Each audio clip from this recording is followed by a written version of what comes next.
1, 2, 3, and... What?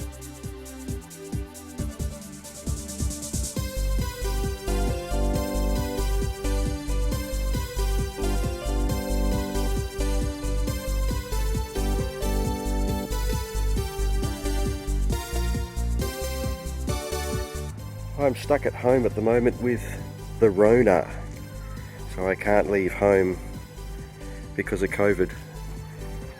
And I'm taking the time to pay attention to this little baby, the Ford Laser Lynx, otherwise known as the Mazda 323C or Mazda Familiar Neo, which has got a bit of a complicated relationship with keys. Now, it came with 2 keys. One of them was already bent because it had been put in the hatch and then wrenched to make the hatch open, which broke the key, or bent the key. And then I managed to break it when I was changing the battery. Managed to lock the keys in the car and thought, that's okay, I've got a partly broken key I can put in the passenger door and get back in. And of course the key broke fully in the lock, but thankfully came out, and we had to get the auto club in to get me back into the car. So anyway, that means that I've had this new key cut, which works really well actually in the driver's door, but the passenger door, I'll show you what it's like at opening that up.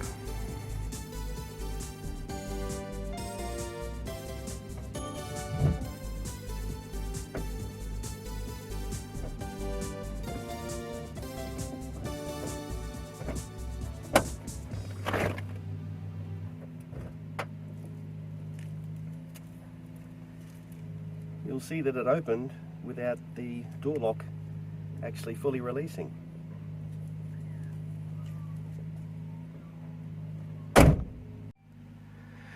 So there's a problem with this door lock.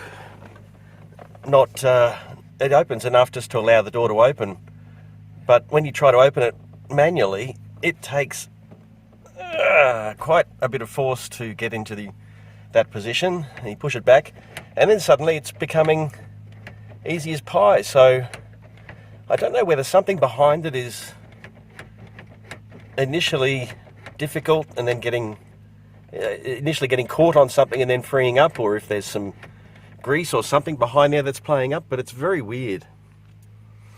And the other thing is the car came with one remote key fob which opens the driver's door but doesn't open this door. It resists the opening. Maybe that's somehow connected with it. There is the motorized element of that is connected to it, and then I'm somehow freeing it up from that after I open it myself. I'm not sure. Anyway, I was thinking I might open the door skin and see if there's any clues behind there as to what can be done. So let's give it a go.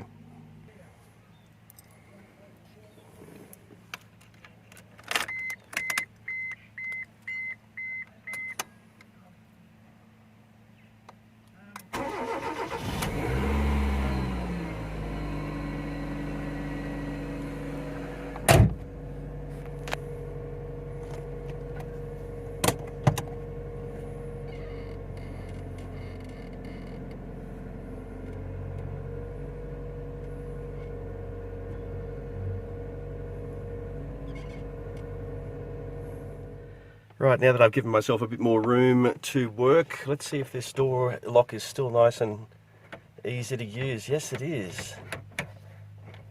So, anyway, oh, I've left the key in the ignition, it's warning me.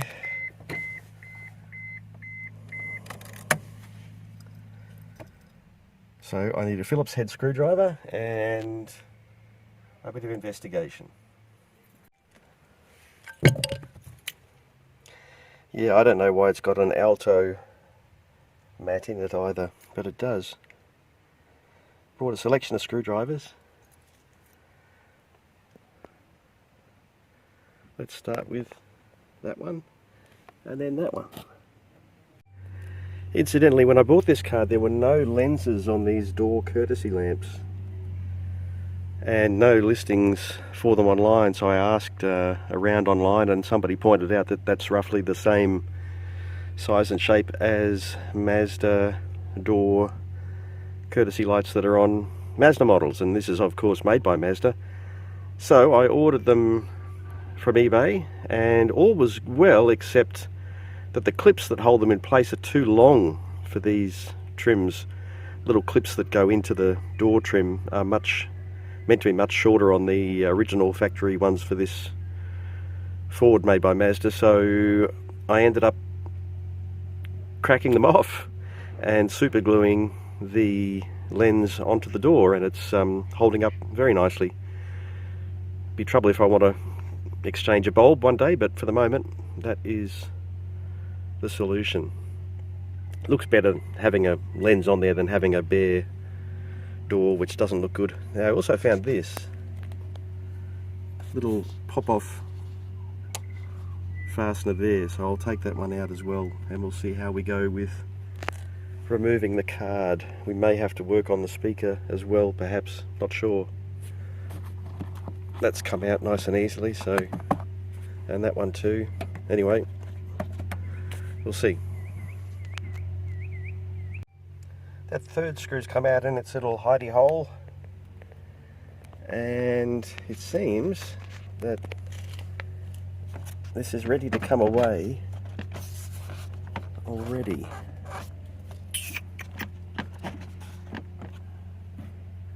I'll give it a gentle touch and see what it does along the bottom here.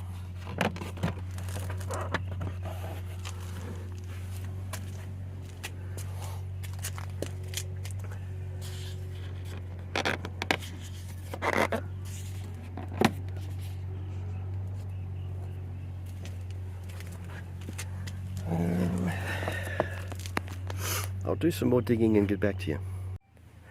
Right, well, the door trim comes off pretty much like every other door trim ever made, is that you release some clips around the outside and then lift it up, and it comes off this little hoist next to the window there where it sits.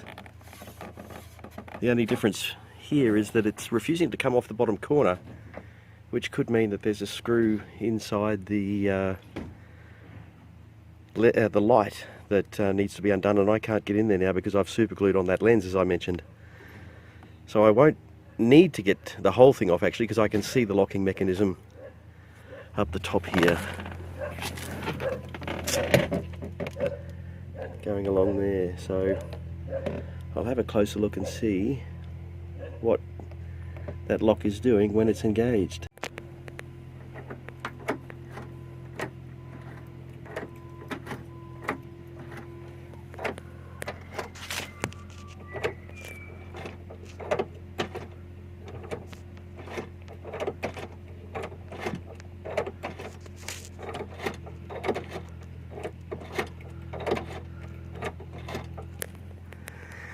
Maybe it's only being stuck on some plastic inside there or something, because it doesn't seem to be impeded, but I'll have a closer look again. I've dropped the window so I can better gauge when it is properly reinstalled, and this end was a bit tricky because it's still held at the bottom, I presume. So I got that end set first, and then this end locked in nicely so that I wasn't trying to make this one conform, so I got this end sorted first. The screw holes seem to be lining up, which indicates that it's all good. So now the question is, it's in lock. If I shut it with the handle up, will it then become difficult to unlock?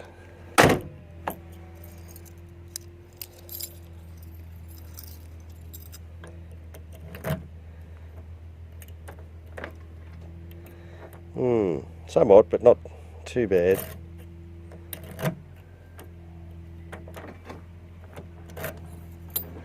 So that's locked, and then if I'm in the car and trying to open it,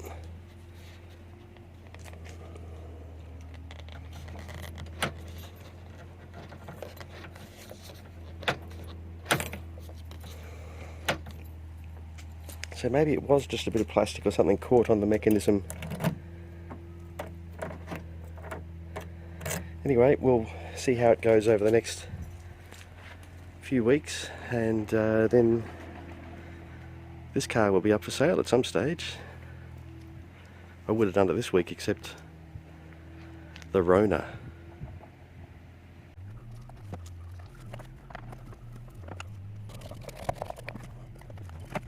Difficult to do with one hand.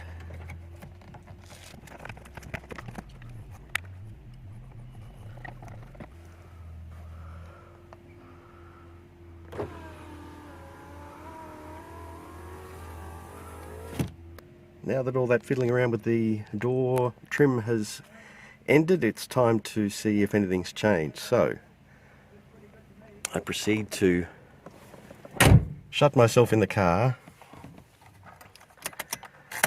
take out the key, pretend I've walked away, and then I get this little baby out, which I haven't been using because the passenger door hasn't been responding to it. So let's see if it does anything.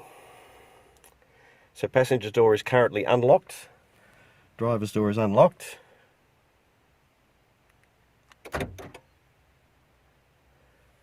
Passenger door is locked. Sorry, driver's door is locked. Passenger door, not so much. And now the car thinks it's all on its own and it's blinking. So nothing really has changed, but let's see what happens when I go to open it. Driver's door unlocks. Passenger door is still unlocked. And now I'll open the door, otherwise the car will probably rearm itself. So now that the door has not responded, let's see if it's any different to use. It's now nice and easy all the time, so hopefully that's at least changed. I'll just give it a few more lock and unlocks and see if that makes any difference. Locking, it was already locked. Car says,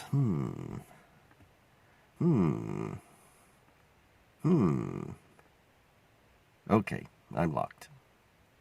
And unlock. That door is opened. Passenger door has opened and the driver's door has opened. But I bet it won't lock. Let's see. 1, 2, 3, and... What? Well, this is going to require a bit more investigation. Hey car. Yes. This could be a promising sign. Let's try it one more time. Whoa! Wow. Maybe it just was a little bit of plastic.